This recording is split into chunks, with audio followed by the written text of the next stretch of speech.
Édimbourg, la capitale historique de l'Écosse, est bien plus qu'une simple destination touristique. Connue pour son architecture médiévale, ses collines verdoyantes et son château imposant, la ville cache sous sa beauté une atmosphère mystérieuse et souvent inquiétante. Ici, chaque ruelle pavée, chaque bâtiment ancien semble avoir une histoire à raconter. Et pour cause, Édimbourg regorge de récits fascinants qui oscillent entre le mythe et la réalité. Ce n'est pas une surprise si la ville est régulièrement citée parmi les plus hantées du monde. Mais ce qui rend Édimbourg encore plus intrigante, c'est la profondeur de ses mystères. Des souterrains oubliés sous la vieille ville, où les âmes errent depuis des siècles, aux histoires de personnages énigmatiques qui ont marqué son histoire de façon bien étrange, chaque coin d'Édimbourg semble porter un secret enfoui. Je vous emmène aujourd'hui dans un voyage sur place, à travers les rues, les ruelles et les endroits les plus emblématiques de la ville, pour découvrir les mystères et les légendes qui hantent encore Édimbourg. Nous allons plonger dans l'histoire de la ville, découvrir des lieux peu connus et entendre les récits qui ont traversé les siècles. Mais attention, car derrière chaque pierre, chaque passage sombre, se cache un récit qui pourrait bien vous faire frissonner. Bienvenue pour ce premier épisode de Curiosity.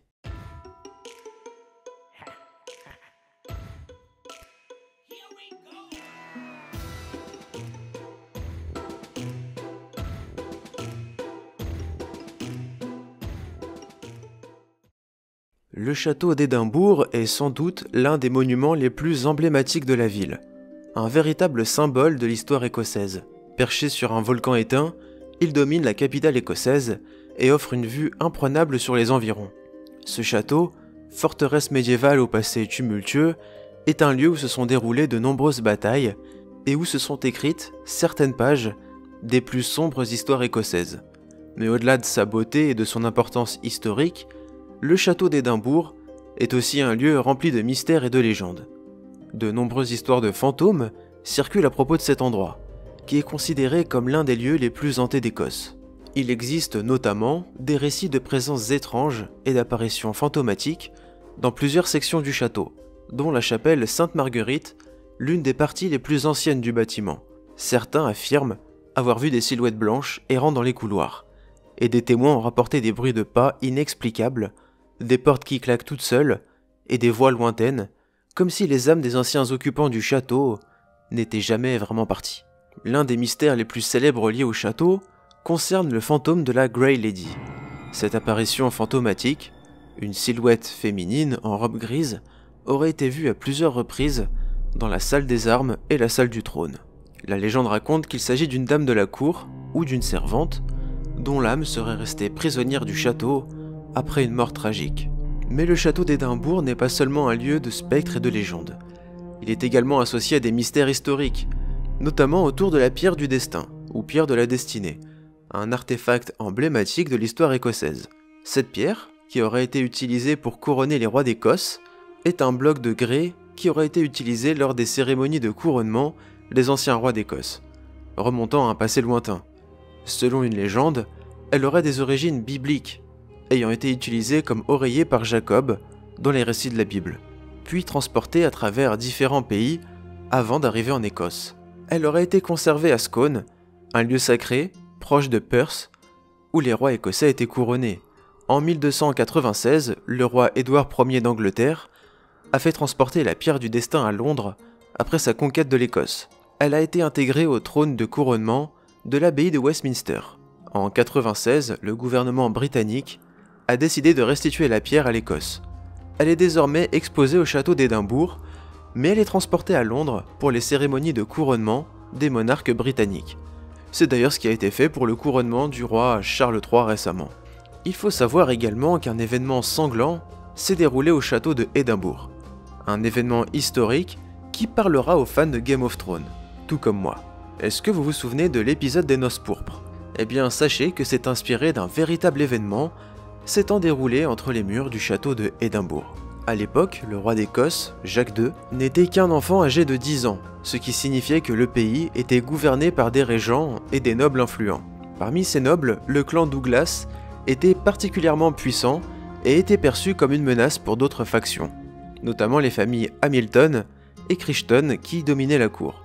Sir William Crichton, alors chancelier d'Écosse, aurait organisé un stratagème pour réduire l'influence des Douglas.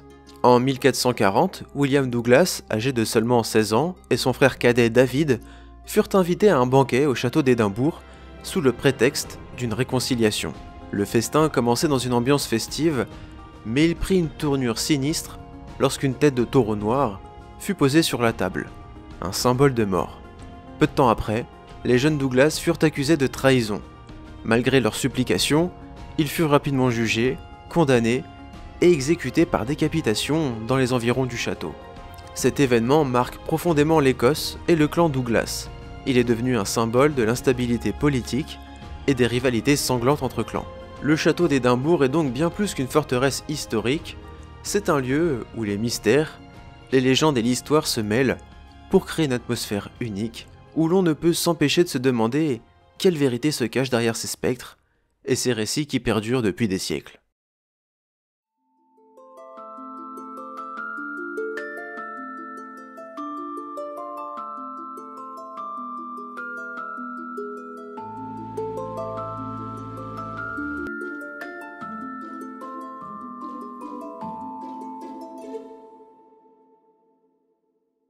La ville d'Édimbourg a une histoire profondément liée au procès de sorcellerie, qui reflète les craintes et superstitions qui ont marqué l'Europe entre le XVIe et le XVIIe siècle.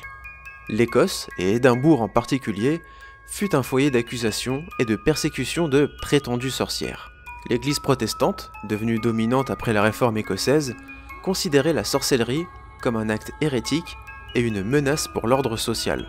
Le roi Jacques VI d'Écosse, plus tard Jacques Ier d'Angleterre, fut un acteur clé de cette chasse.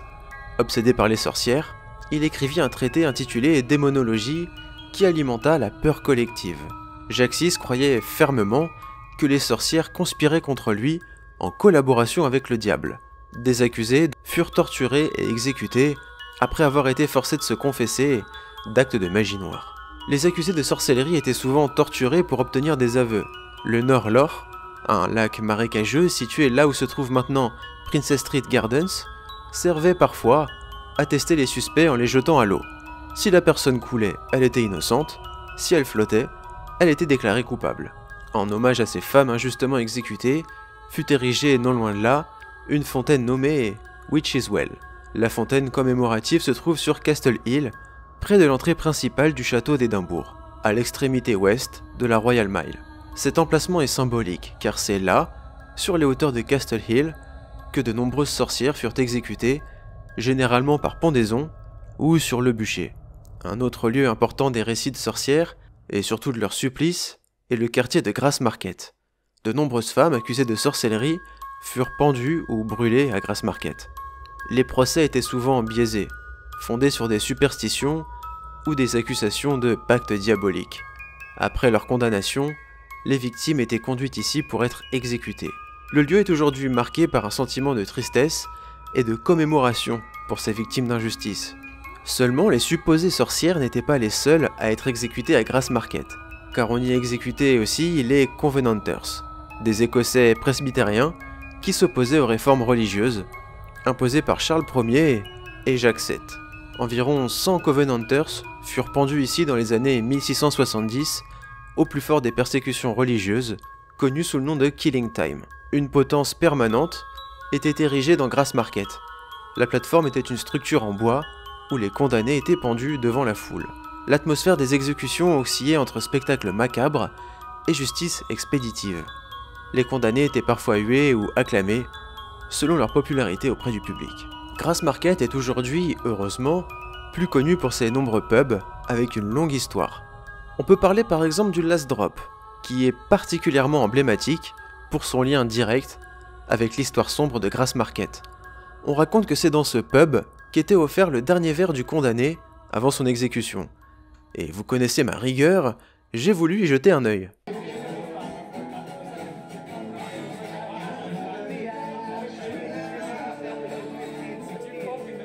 Le nom de ce pub est un jeu de mots macabre qui fait référence à la dernière goutte de boisson prise par les condamnés avant leur exécution à Grassmarket.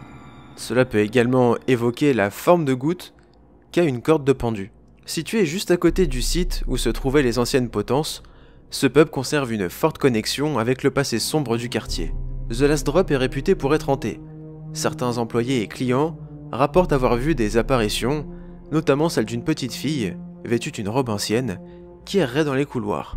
Pour ma part, je n'y ai vu que bonne musique et ambiance chaleureuse.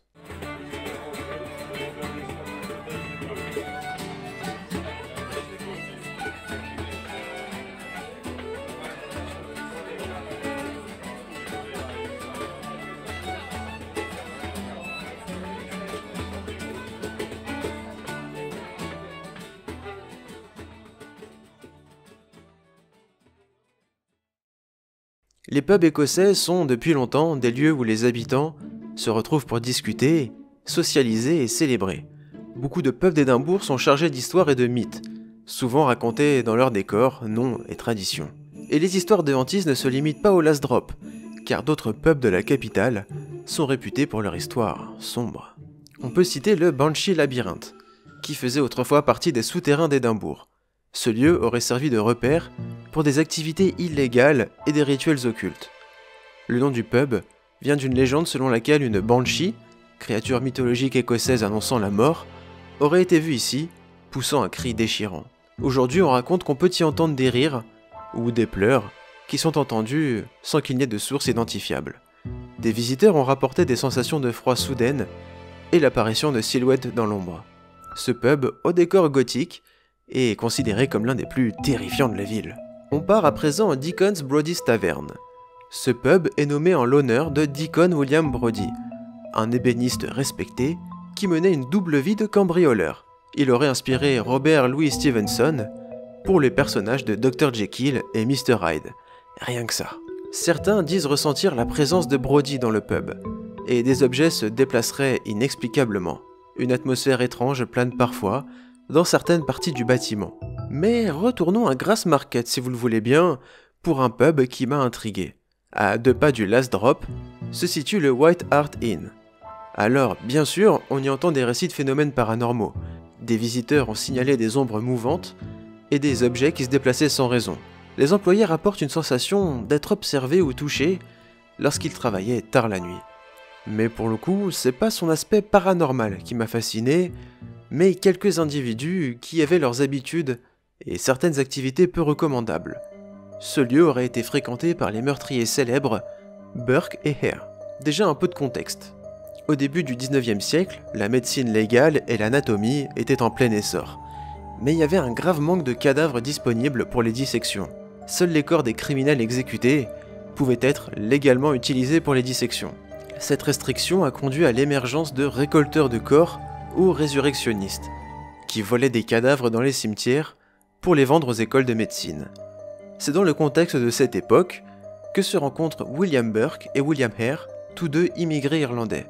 Burke travaillait comme cordonnier et Hare tenait une pension dans le quartier de Westport avec sa femme. Et pourtant, malgré leurs emplois respectifs, les deux hommes avaient du mal à joindre les deux bouts. Et c'est le coup dur pour Hare lorsqu'un de ses pensionnaires décède dans son sommeil, sans lui avoir versé le loyer. Alors, Hare et Burke ont une idée. Ils ont appris que certains enseignants de l'université de médecine rachetaient les cadavres à bon prix. Ils vont alors amener les corps au docteur Knox, et repartiront le soir même avec l'équivalent d'un salaire mensuel. Et cela va leur donner de sales idées. Après ce premier succès, ils réalisèrent qu'ils pouvaient gagner davantage en fournissant plus de corps. Mais au lieu d'attendre des morts naturelles, ils commencèrent à assassiner des victimes vulnérables. Ils avaient pour habitude de gagner la confiance de leurs victimes et de leur offrir à boire de grandes quantités d'alcool pour les affaiblir.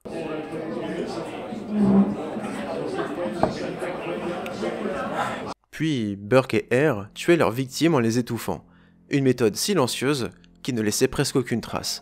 Ce mode opératoire est devenu connu sous le nom de burking. Ils assassinèrent au moins 16 personnes, entre 1827 et 1828, bien que le chiffre exact soit incertain. Bien sûr, leur petit business va finir par être dévoilé et les deux compères vont être arrêtés. Pour éviter la peine de mort, Hare accepta de témoigner contre Burke, obtenant ainsi l'immunité. Ironiquement, le corps de Burke fut lui-même disséqué publiquement à l'école de médecine. Son squelette a été conservé et exposé au musée anatomique de l'école de médecine d'Édimbourg. De plus, un livre relié avec sa peau tannée et son masque mortuaire sont visibles au Surgeons Hall Museum. En plein centre-ville, dans la célèbre Victoria Street, se trouve également le plus petit musée du monde, à l'intérieur de la boutique The Caddies and Witchery Tours. Ce musée ne contient en réalité qu'une seule pièce, un portefeuille fabriqué avec la peau de Burke. Sur le plan culturel, l'affaire Burke et Hare a laissé une empreinte durable dans l'imaginaire collectif d'Édimbourg. Aujourd'hui, l'histoire de Burke et Hare est intégrée au circuit touristique de la ville, avec des visites guidées retraçant les lieux clés de leur crime. Et on peut donc, dans la déco de certains pubs, retrouver des traces de l'affaire. Je suis allé voir par moi-même.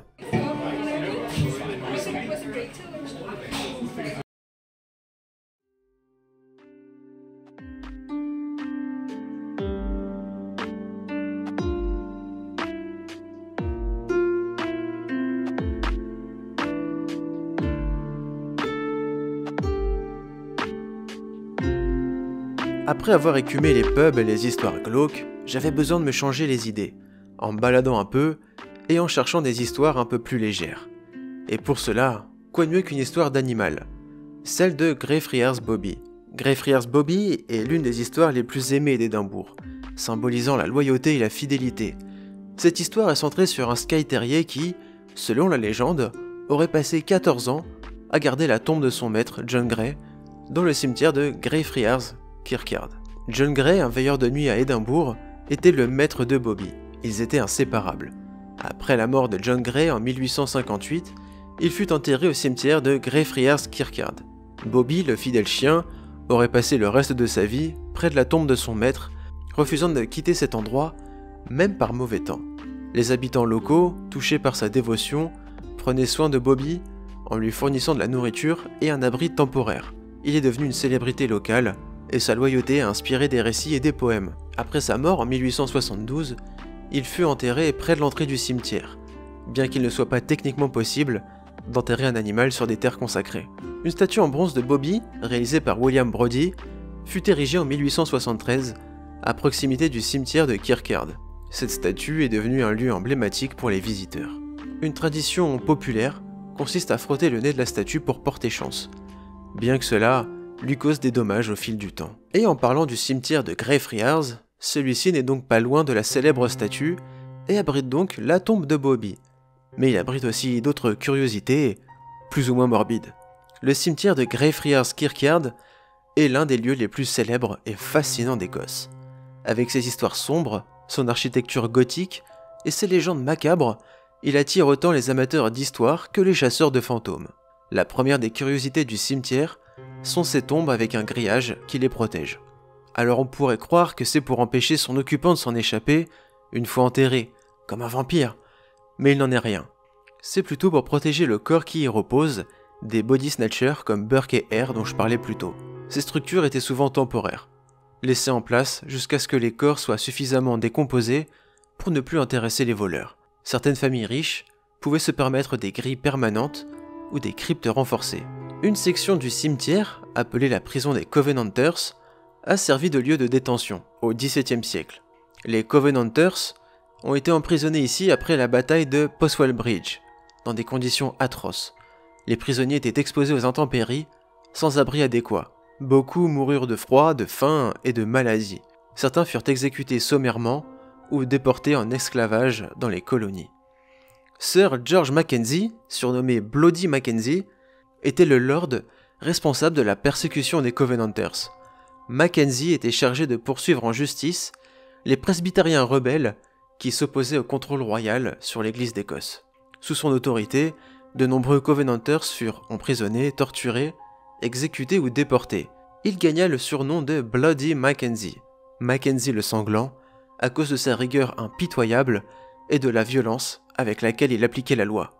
George Mackenzie repose dans une grande crypte en pierre ornée, située dans les cimetières. Ce mausolée, imposant et sombre, est devenu une attraction emblématique du cimetière, et pour cause, sa crypte serait sujette à de nombreux phénomènes effrayants. En 1998, un sans-abri, à la recherche d'un endroit pour passer la nuit, se serait aventuré dans le cimetière de Greyfriars. En quête de refuge contre le froid, il aurait forcé l'entrée du tombeau de Mackenzie. Remarquant une grille en fer encastrée dans le sol, il l'ouvrit sans difficulté et trouva donc le cercueil de Mackenzie qu'il profana. C'est donc cet événement qui va commencer à déchaîner son poltergeist. De nombreux visiteurs rapportent des expériences troublantes près de la crypte, notamment des évanouissements, des nausées, mais aussi des égratignures, des ecchymoses et des morsures inexpliquées. Ces incidents sont principalement localisés autour de la crypte et de la prison des Covenanters. Des visiteurs continuent de signaler des blessures inexpliquées après s'être approchés de la crypte, alimentant des légendes entourant le Mackenzie Poltergeist, mais rassurez-vous, moi, ça va. Retour au centre-ville pour une balade, loin du poltergeist de l'autre taré, pour découvrir une place de parking. Située derrière la cathédrale Saint-Gilles, je parle bien entendu d'une place de parking maudite. Je déconne pas, il s'agit de la place de parking numéro 23. Ce qui la rend spéciale, c'est que pile sur la place se trouve une pierre tombale. À croire que dans cette ville, tout se rapporte à la mort. Et aussi au pub. Beaucoup. Il est dit qu'une équipe de sécurité travaillant dans ce parking a été confrontée à des événements particulièrement perturbants. Il est rapporté qu'un membre de l'équipe a vu un véhicule se déplacer tout seul dans un coin du parking alors qu'il n'y avait personne à proximité. Des objets apparemment déplacés d'un endroit à un autre, comme des cônes de signalisation, ont également été trouvés dans des positions où ils n'avaient pas été placés. Cela n'est a priori qu'une légende, mais ce qui est sûr c'est que peu de personnes osent se garer sur cette place bien étrange. Notre chemin nous amène vers un autre lieu bien connu des amateurs d'endroits étranges et effrayants de Édimbourg, les Vaults. Construit en 1788, le South Bridge était un projet visant à améliorer la circulation entre deux quartiers animés de la ville, la vieille ville et le sud d'Édimbourg. Ces arches, situées sous le pont, ont été transformées en chambres fermées, avec des murs en pierre et des plafonds voûtés. Elles étaient destinées à servir d'espace de stockage pour les marchands locaux et artisans, mais en raison de la construction rapide et de l'absence de matériaux imperméabilisants, l'humidité pénétrait dans les voûtes, rendant les conditions insalubres. L'eau s'infiltrait depuis les bâtiments voisins, et les voûtes sont vite devenues un lieu sombre et malodorant, et les marchands ne pouvaient donc pas stocker convenablement leurs marchandises. Et les voûtes ont été occupées par les populations les plus pauvres de la ville, notamment les sans-abri, et ces lieux sombres et discrets ont également attiré les criminels. On y trouve des maisons closes, des distilleries clandestines et des jeux d'argent illicites. Des crimes, y compris le vol et les assassinats, sont bientôt la proie des voûtes. Burke et Hare, encore eux, auraient chassé des victimes dans les voûtes d'Édimbourg. Les voûtes sont souvent décrites comme un des lieux les plus hantés du Royaume-Uni. Les guides racontent des anecdotes de rencontres surnaturelles, y compris des bruits inexplicables, des sensations de froid intense et des apparitions. De nombreux témoignages mentionnent un enfant qui pleure ou qui rit dans certaines chambres. Cet esprit est souvent décrit comme étant curieux et inoffensif, parfois en train de tirer sur les vêtements des visiteurs ou leur tenir la main. Certaines personnes rapportent des contacts physiques, comme une pression sur l'épaule ou un frisson glacial sans raison apparente. On rapporte aussi la présence d'une entité qui est devenue assez connue dans les voûtes, surnommée Mr. Boots. Surnommé ainsi à cause du bruit distinctif de ses bottes. Il aurait été un ancien résident ou criminel des voûtes. Des visiteurs et des guides disent entendre des bruits de pas lourds dans les couloirs, souvent suivis d'une sensation d'être observé. Les visiteurs rapportent souvent des zones où la température chute soudainement, créant une sensation de froid intense. Ces endroits sont souvent associés à une activité spirituelle accumulée, selon les récits. Dans une des voûtes, un cercle de pierre a été trouvé, ce qui a conduit à des spéculations sur des rituels occultes. Certains disent ressentir une énergie intense, ou même une panique irrationnelle en entrant dans cette chambre. J'ai moi-même, et je pense que c'est psychologique, ressenti de très légers vertiges à l'intérieur. Les voûtes sont accessibles uniquement par le biais de visites guidées. Plusieurs agences proposent des circuits variés pour explorer ces lieux chargés d'histoire et de mystère. Pour les amateurs de sensations fortes, certaines visites mettent l'accent sur les histoires de fantômes et les phénomènes inexpliqués associés aux voûtes. Les guides racontent des récits effrayants et partagent des témoignages de rencontres surnaturelles. J'ai participé à l'une de ces visites guidées. En revanche, le guide ne souhaitait pas que nous filmions, ce qui est compréhensible. Les images que je vous montre pour la plupart ne sont donc pas les miennes. J'ai en revanche quelques audios que j'ai enregistrés qui annoncent un peu la couleur. Attention.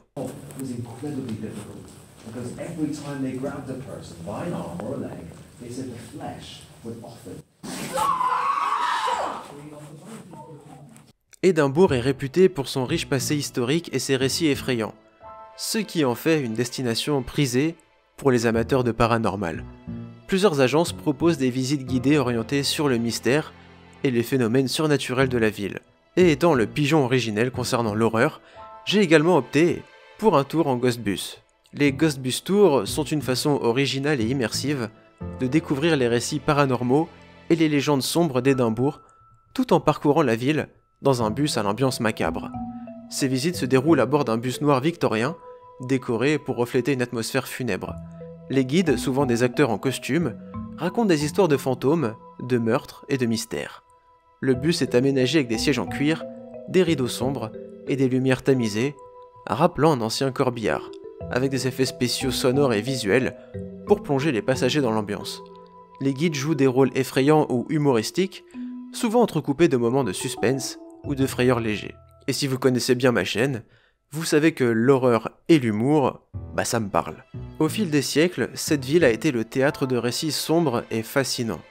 Des voûtes hantées du South Bridge, au cimetière où la légende du poltergeist de Mackenzie continue de hanter les esprits, ici, chaque pierre semble murmurer un secret. Mais ne vous méprenez pas, derrière ces histoires troublantes se cache une ville vibrante, accueillante et paisible. Édimbourg a su transformer son passé tumultueux en une richesse culturelle forte. Que vous soyez amateur de l'étrange, passionné de paranormal ou simple curieux en quête d'émotions fortes, vous trouverez ici de quoi nourrir votre fascination. Mais au-delà des ombres et des mystères, Édimbourg est surtout une ville magnifique, empreinte de charme et de sérénité. Laissez-moi vous dire une chose, l'Écosse tout entière est à couper le souffle. Entre les légendes de ces terres sauvages et la chaleur de ses habitants, chaque coin du pays est une invitation à l'émerveillement. Alors venez explorer, venez découvrir. Parce qu'Édimbourg n'est pas seulement un lieu où le passé murmure, mais aussi un endroit où l'on vit pleinement le présent. Et qui sait, peut-être qu'un jour, vous aurez aussi une histoire à raconter.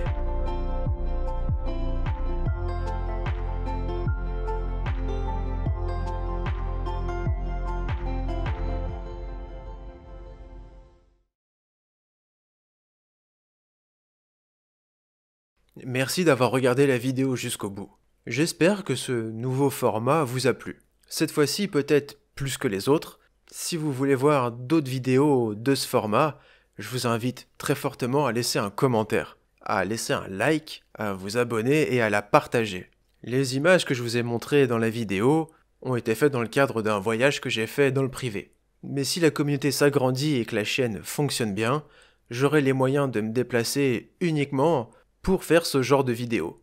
Ce sera plus abouti et on me verra un peu plus. Parce que c'est physique agréable quand même. Je vous remercie d'avoir vu la vidéo jusqu'au bout et moi je vous dis à très bientôt pour de nouvelles vidéos.